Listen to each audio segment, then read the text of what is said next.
Bienvenue. On va commencer tout doucement afin d'approcher le monde de l'informatique sans stress.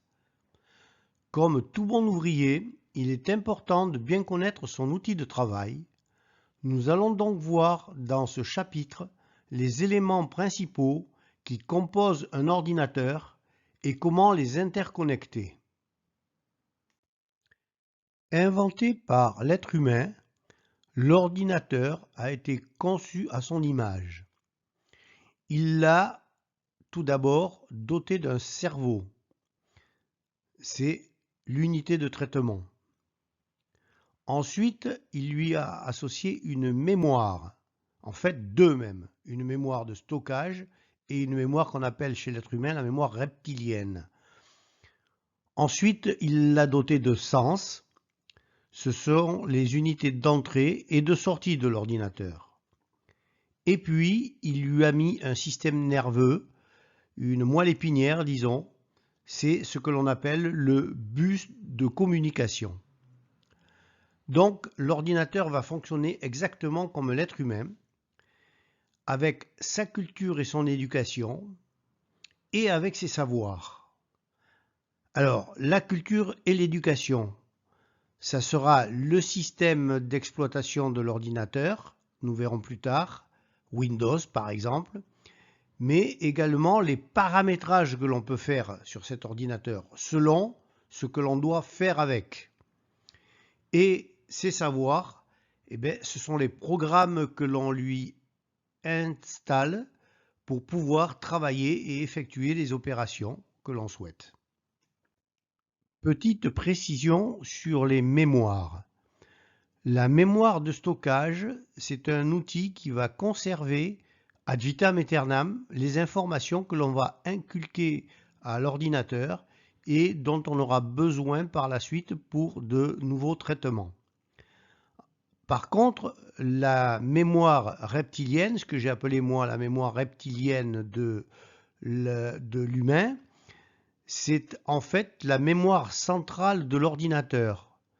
Elle est donc volatile, tout comme la mémoire reptilienne, et se vide lorsqu'on éteint l'ordinateur.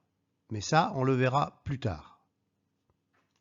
Dans la gamme des ordinateurs destinés au grand public, je fais ici exclusion des ordinateurs professionnels ou des grands centres informatiques, il existe deux types de modèles. Premier modèle, c'est l'ordinateur de bureau.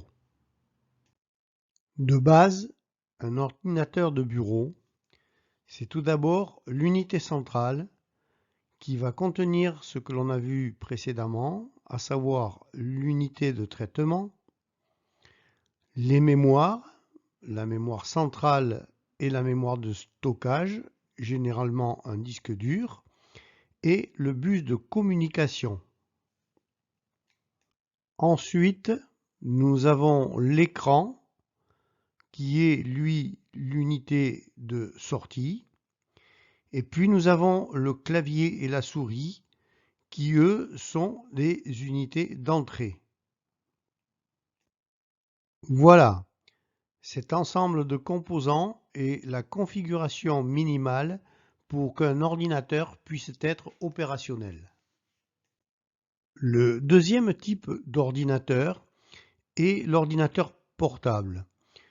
À la différence de l'ordinateur de bureau, il intègre dans un seul et même volume tous les éléments que nous avons vus précédemment, à savoir l'unité centrale, l'écran, le clavier et la souris. Si cette configuration est autonome et fonctionnelle, elle n'est cependant bien souvent pas suffisante pour répondre aux besoins que nous avons au quotidien. Nous allons devoir pour cela rajouter des éléments à cette configuration que nous appelons des périphériques. Nous allons faire le tour des périphériques essentiels.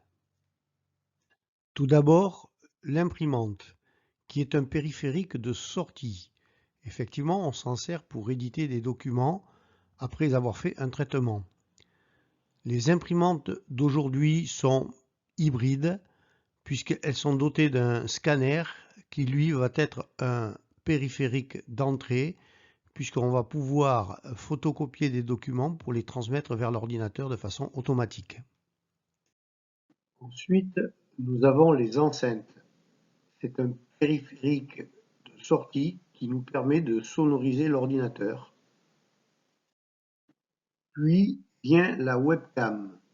C'est un périphérique d'entrée qui va permettre de capter des images de l'environnement et les transmettre à l'ordinateur.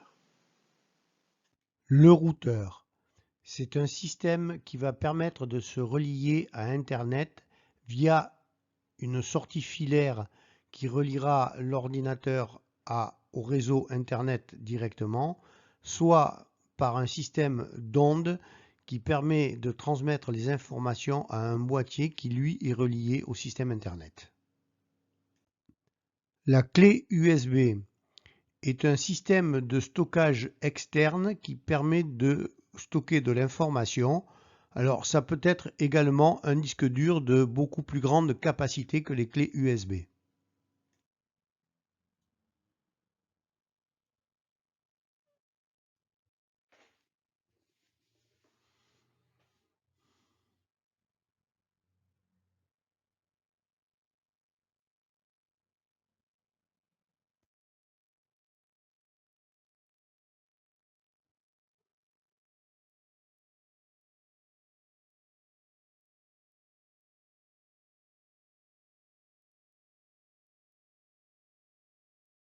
Tout ceci doit être connecté et en premier lieu, l'alimentation électrique avec son bouton marche-arrêt.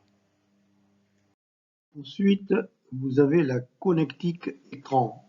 Vous voyez qu'il y a la possibilité de connecter plusieurs types d'écrans. Puis, éventuellement, la liaison filaire Internet. Vous brancherez ici le câble qui vous reliera au réseau Internet. On poursuit avec les ports USB qui vous permettront de connecter des matériels compatibles. Et enfin, on termine avec les sorties audio qui vous permettront de connecter une prise micro, une sortie de casque ou d'enceinte et une entrée son, mais qui elle est très rarement utilisée.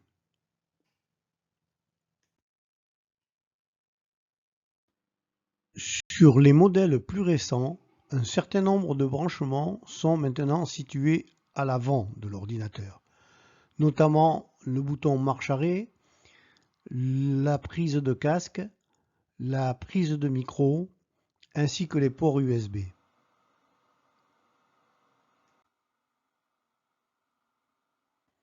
Sur un ordinateur portable, la disposition des branchements n'est pas tout à fait la même. Vous avez tout d'abord du côté droit un lecteur enregistreur de CD DVD, un port USB sur lequel on va en règle générale connecter la souris, mais ce n'est pas une obligation. Un lecteur enregistreur de carte micro SD. Alors une carte micro SD, c'est une mémoire de stockage externe que l'on peut transporter avec soi. Une entrée son pour le casque audio. Sur le côté gauche de notre ordinateur portable, nous allons à présent trouver la connectique pour un écran externe, une prise pour pouvoir se connecter au réseau, un port HDMI pour pouvoir connecter du matériel spécial, par exemple une télé ou un vidéoprojecteur, une série de ports USB supplémentaires selon les modèles 3, 4, 2.